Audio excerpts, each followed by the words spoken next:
સોસાયટીઓ વચ્ચે રાત્રિના સમયે એકાએક પથ્થરમારો થતા લોકોમાં નાસભાગ મચી જવા પામી હતી।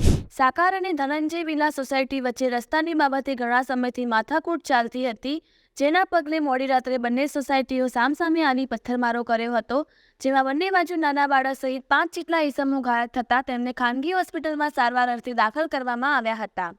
કડીમાં મોડી રાત્રે બે સોસાયટી વચ્ચે પથ્થરમારો સાકાર અને ધનંજય નામની બે સોસાયટી વચ્ચે થયો પથ્થરમારો। રસ્તાની બાબતે બંને વચ્ચે ઘણા સમયથી ચાલતી હતી માથાકૂટ। સોમવારે રાત્રે 10 વાગ્યાના અરસામાં એકાએક બંને સોસાયટીના માણસો સામસામે આવી જતા થયો પથ્થરમારો। બંને પક્ષોએ સામસામે કર્યો પથ્થરમારો। બંને સોસાયટીના નાના બાળક સહિત 5 જેટલા ઈસમો ઘાયલ થયા, હોસ્પિટલ ખસેડાયા। કડી પોલીસ ઘટના સ્થળે પહોંચી। हाँ, फुलजीभाई डी पटेल, पूर्व प्रिंसिपल सर्व विद्यालय स्कूल कड़ी। अमरो आ विवाद जे छे कायदेसरनो रस्तो अमारा पोजीशनमां छे। साकार सोसायटीनो मुख्य गेट नंबर 1 छे। अमारे जवा आवવાનો रस्तो ए छे। आ साइडनो जे रस्तो छे ए एप्रोच रस्तो छे आखो। એટલે ઘટનામાં એવું હતું કે આ લોકોએ બંધ કરી દીધો રસ્તો। બંધ રસ્તો તાર ફેન્સિંગ કરી એના અંગેની અમે રજૂઆત ચીફ ઓફિસરને, પીઆઈને, કલેક્ટરને અને મુખ્યમંત્રીને પણ કરી આપી। અને એ લોકોએ અમારી વ્યાજબી ફરિયાદ હોવાને કારણે એ લોકો પ્રોટેક્શન પોલીસમાં માગેલું અને પોલીસ આ રસ્તો ખોલવા માટે આવી, પરંતુ એ વખતે એ લોકોએ બહેનોએ અને સોસાયટીના સભ્યોએ હલ્લાબોલ કરી અને એમને પાછું જવું પડ્યું આખું। એ અંગે અમે વિચારણા માટેની અમારી મિટિંગ હતી, શાંતિથી મિટિંગ ચાલતી હતી અને મિટિંગથી ચાલ્યા પછી સૌ પોતપોતાના ઘેર તરફ જવા રવાના થયા હતા। એ દરમિયાન આ લોકોએ પ્રી પ્લાનિંગથી ધોકા અને પથ્થરો રાખી અને એ પથ્થરોથી અમારા ઉપર સીધો હુમલો કર્યો। સોસાયટીના સભ્યો અમારે એ વખતે ત્યાં ભેગા એકત્ર થઈ ગયા અને તમે અત્યારે હાલ જે એમને નાખેલા પથ્થરો અમારી સોસાયટીમાં જે પડ્યા છે એ તમે જોઈ શકો છો। આ અમારી મેટર હતી। ત્યારબાદ પોલીસને જાણ કરતાં પોલીસ તાત્કાલિક આવી ગઈ અને આ ઘટના અત્યાર સુધી આવેલી છે। સામેવાળા આક્ષેપ કરે તમે એમને જવાથી દેતા પરંતુ તમારો ઉપયોગ કર્યો છે એવું? હા, એમને જવાનો રસ્તો કોઈ કાયદેસરનો છે જ નહીં। એ રસ્તો અમારો ગેટ નંબર 1 છે।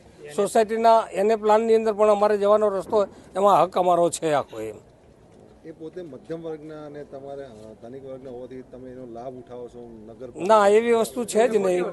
અત્યાર સુધી 10 વર્ષ સુધી અમે જવા દીધું, પણ આ જાહેર રસ્તો થઈ જવાના કારણે અકસ્માતના ભય થવા લાગ્યા આખી। એટલે અમે ઇલેક્ટ્રોનિક હાઇડ્રોલિક સ્ટૂલ અંદર મેં મૂકી દીધું આખું, અને મૂકવાના કારણે એમને એમ જવા આવવાનો રસ્તો બંધ થયો અને એ અમારી પાસે માગણી કરતા હતા સમાધાન કરીએ। આમાં સમાધાન જેવી વસ્તુ છે જ નહીં। અમારો કાયદેસરનો રસ્તો ત્યાં છે, એ લોકોનો કોઈ હક અહીંયા છે જ નહીં, પરંતુ એમને બળજબરી કરીને અહીંથી જવું છે। એટલા માટે એ લોકો મ્યુનિસિપાલિટીનું માનતા નથી, ચીફ ઓફિસરનું માનતા નથી, પોલીસ સ્ટેશનના પણ અંદર એ લોકો માનતા નથી, કલેક્ટરના હુકમને પણ અવગણના કરે છે, મુખ્યમંત્રીનો પત્ર પણ અમારી પાસે છે, એ બધાની એ અવગણના કરી રહ્યા છે।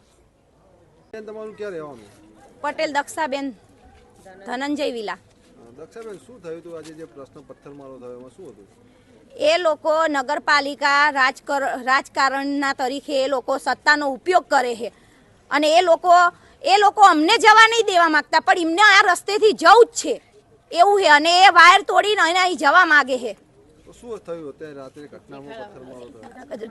શું બધા તો સુઈ જ ગયા હતા, જોવો ને બધા નાઇટ ડ્રેસમાં જ છે, બધા તો ઓલરેડી બધા સુઈ ગયા હતા અને આ તો બધા આગળના જે રહેતા હતા ઘરોમાં એ બધા બૂમો પાડી જોશથી પથ્થર મારો થયો અને આમે હાજે તો બધું હતું જ।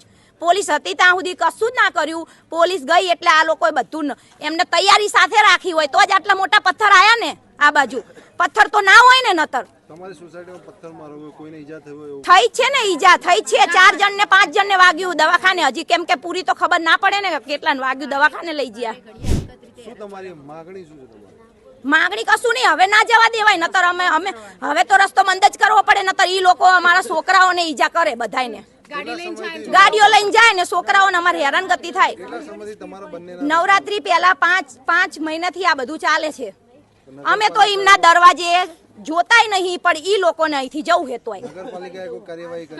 નગરપાલિકાની કાર્યવાહી તો કશું કરતા નહીં, કેમ કે એમની બધી સત્તા છે અને એ લોકો પૈસાનો ઉપયોગ કરે છે। અમારે તો અમારા માપના ઘરવાળા છે, જો લોકો દુરુપયોગ કરે સત્તાનો રાજકારણ તરીકે।